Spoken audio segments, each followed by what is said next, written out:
Quiet thoughts. മുൻവിധിയില്ലാത്ത ചിന്തകൾക്കായി ഓരോ ചിന്തയ്ക്കും പ്രാധാന്യം നൽകുന്ന ഒരു യാത്രയിലേക്ക് സ്വാഗതം. എവിടെ നോക്കിയാലും അഭിപ്രായങ്ങളാണ്. സംഭാഷണങ്ങളിൽ, വാർത്തകളിൽ, കമൻറ്റുകളിൽ, ചിലപ്പോൾ ഒരു മൗനത്തിൽ പോലും. ഒരു വിഷയം മുഴുവനായി മനസ്സിലാക്കുന്നതിന് മുൻപേ നമ്മുടെ അഭിപ്രായങ്ങൾ എത്തിയിരിക്കും. ചിലപ്പോഴൊക്കെ ഒരു ചോദ്യം ചിന്തയിൽ വരും: ഈ അഭിപ്രായങ്ങൾ ഞാൻ ചിന്തിച്ചെടുത്തതാണോ, അല്ലെങ്കിൽ എവിടുന്നൊക്കെയോ കിട്ടിയതാണോ? അഭിപ്രായങ്ങൾ മുൻപേ തന്നെ തയ്യാറായി ഇരിപ്പുണ്ടെങ്കിൽ പലപ്പോഴും വളരെ സൗകര്യമാണ്. ഒരു കാര്യം കേൾക്കുമ്പോൾ അല്ലെങ്കിൽ കാണുമ്പോൾ അറിയാതെ തന്നെ ഏതാണ്ട് സ്വാഭാവികമായി നമ്മുടെ ഉള്ളിൽ നിന്ന് പ്രതികരണം ഉയരും, അനുകൂലമായോ പ്രതികൂലമായോ. ആ നിമിഷങ്ങളിൽ അത് നമ്മുടേതാണെന്നൊരു തോന്നലുണ്ടാകും. പക്ഷേ അല്പം ശ്രദ്ധിക്കുമ്പോൾ മനസ്സിലാകും, ആ അഭിപ്രായം പൂർണ്ണ രൂപത്തിൽ നമ്മിലുണ്ടായിരുന്നു എന്ന്. ഒരു സാധാരണ ദിവസം ഓർത്തു നോക്കാം. ഒരു സുഹൃത്ത് ഒരു സിനിമയെക്കുറിച്ച് പറയുന്നു. ഒരു സഹപ്രവർത്തകൻ ഒരു വിഷയം ഉയർത്തുന്നു. ആരെങ്കിലും ഒരു മെസ്സേജ് അയക്കുന്നു. അതിൽ അടങ്ങിയിരിക്കുന്ന വിഷയത്തെക്കുറിച്ച് നമ്മൾ ചിന്തിച്ചു പോലും കാണില്ല. ഇതിനു മുമ്പേ പ്രതികരണം തയ്യാറായിട്ടുണ്ടാകും. കാരണം ഇത് നമ്മൾ മുൻപ് കേട്ടതാണ്, പരിചിതമായ വാക്കുകൾ. അതിന് ചേരുന്ന പരിചിതമായ പ്രതികരണം മുൻപ് എവിടുന്നോ കിട്ടിയത് നമ്മളിലുണ്ട്. ചിലപ്പോൾ അങ്ങനെയാണ്. കേൾക്കുന്നു, പിന്നെ ആവർത്തിക്കുന്നു. അശ്രദ്ധയല്ല, അലസതയുമല്ല. പലപ്പോഴും സമയം തന്നെയാണ് പ്രശ്നം. ശാന്തമായി ചിന്തിക്കുവാനുള്ള സമയം കിട്ടണമെന്നില്ല. ഇതിൽ നിന്നും വ്യത്യസ്തരായവരുമുണ്ട്. ഉടനെ മറുപടി പറയാത്തവർ, കൂടുതൽ കേൾക്കുന്നവർ, എനിക്ക് ഉറപ്പില്ല എന്ന് പറയുന്നവർ. അവർ വേഗം നിലപാട് എടുക്കുന്നില്ല. പുറത്തുനിന്ന് നോക്കുമ്പോൾ ഇത് വിരസമായോ അനിശ്ചിതത്വം ആയോ തോന്നാം. പക്ഷേ അവരുടെ ചിന്തകളിൽ നടക്കുന്നത് മറ്റൊന്നാണ്. അവിടെ അഭിപ്രായങ്ങൾ ശേഖരിക്കുകയല്ല, രൂപപ്പെടുത്തുകയാണ്. വിമർശനാത്മകമായി ചിന്തിക്കുന്നു എങ്കിലും ഇവരുടെ പ്രതികരണം എല്ലായ്പ്പോഴും വ്യക്തവും ആത്മവിശ്വാസപരവുമാകണമെന്നില്ല. ഒരേ സമയം നിരവധി സാധ്യതകളെ മനസ്സിൽ നിലനിർത്തുന്നതിനാൽ സംശയമുണ്ടാകാം. ചിലപ്പോൾ മനസ്സുമാറ്റവും ഉണ്ടാകാം. അതിനാൽ അത് ഒരുതരം ഒറ്റപ്പെടലായി തോന്നാം. ആത്മവിശ്വാസമുള്ള, ഉറപ്പോടെയുള്ള വാക്കുകൾക്ക് പലപ്പോഴും ചിന്തിച്ചെടുത്ത വാക്കുകളേക്കാൾ സ്വാധീനവും പ്രഭാവവും ഉണ്ടാവും.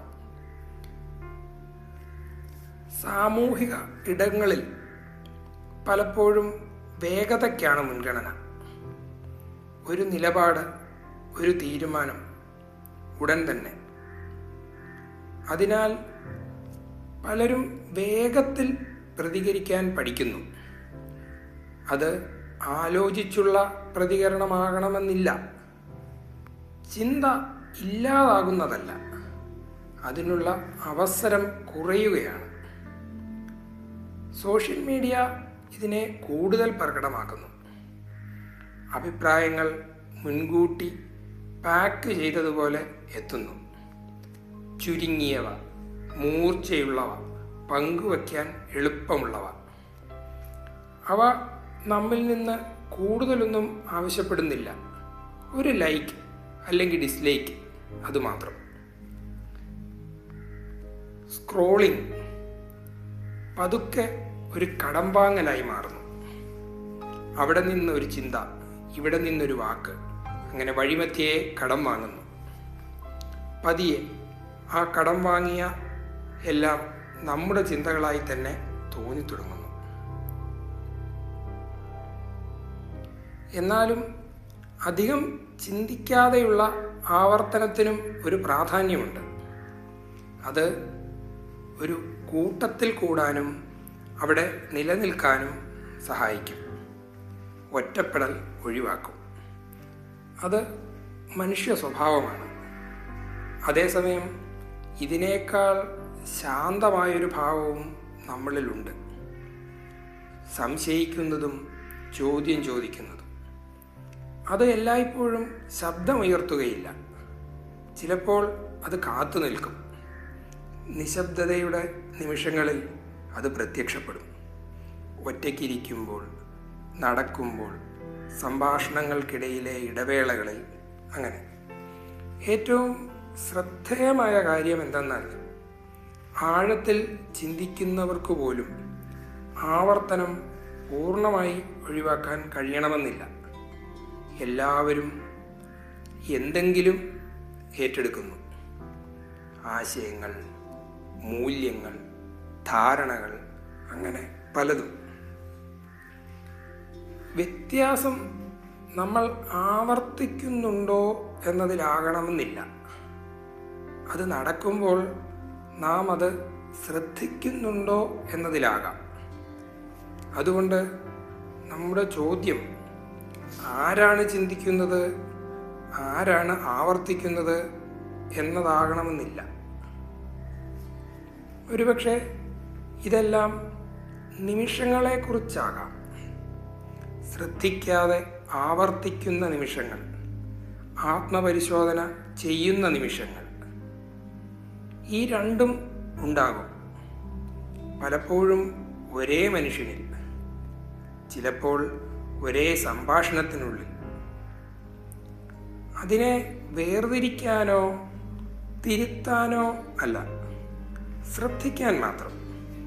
ഒരു അഭിപ്രായം ഉടനെ ഉണ്ടാകുമ്പോൾ, ആത്മവിശ്വാസത്തോടെ ഉണ്ടാകുമ്പോൾ, ഏതാണ്ട് സ്വാഭാവികമായി ഉണ്ടാകുമ്പോൾ, അത് എങ്ങനെയാണ് എത്തിയതെന്ന് ശ്രദ്ധിച്ചാൽ മതി. ശരി തെറ്റുകൾ നോക്കണ്ട, തിരുത്തുകയും വേണ്ട. വെറും ശ്രദ്ധ. ഇത് എവിടെ നിന്നാണ് വന്നത് എന്ന്. ആത്മപരിശോധനയിൽ നിന്നാണോ, അനുഭവത്തിൽ നിന്നാണോ, ആവർത്തനത്തിൽ നിന്നാണോ, അല്ലെങ്കിൽ ഇവയ്ക്കിടയിലെ എവിടെയെങ്കിലും നിന്നോ? ഉത്തരം വേണമെന്നില്ല.